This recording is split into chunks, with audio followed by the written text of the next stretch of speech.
There's something I see people put in their resumes pretty often that might help them get an interview, but can ruin their chances of actually getting a job offer. How's it going, professionals? This is video 5 in my series on fixing the 6 biggest mistakes I see Koreans make in their resumes. If you missed any of the earlier videos, you'll definitely want to check those out. They're on my LinkedIn as well as my YouTube channel.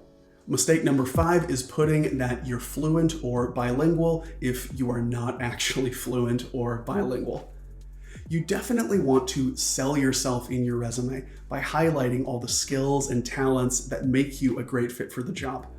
However, if you put you're a fluent or high-level English speaker, then in the interview it doesn't seem like you're a fluent or high-level speaker, that can send a pretty bad message. It might make the hiring managers wonder if you lied or exaggerated other aspects of your resume. The good news, though, is for a majority of cases, you do not need to be a fluent speaker to get a really good international job.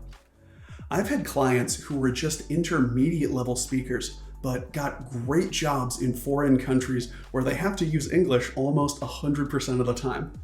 The reasons that they got those jobs are they had all the skills and experience needed for the role, they were hard workers with great attitudes, and they highlighted their skills, passion, and value through the entire hiring process. They had organized, well-written LinkedIn profiles, resumes, and cover letters, and then they showed up prepared and confident for their interviews. If you have the skills and experience a company wants for a role, you have a great attitude and passion for the work that you do, you show all that value during the hiring process, and your English is good enough that you can communicate effectively, even if you're not completely fluent, you're going to be just fine. There are plenty of great international companies that would love to hire you. If you're interested in learning more about how you can show that value throughout the hiring process, I have a free 20-minute training on my website where you can learn a 5-step strategy to write the most important section of your resume. You can check that out in the comments.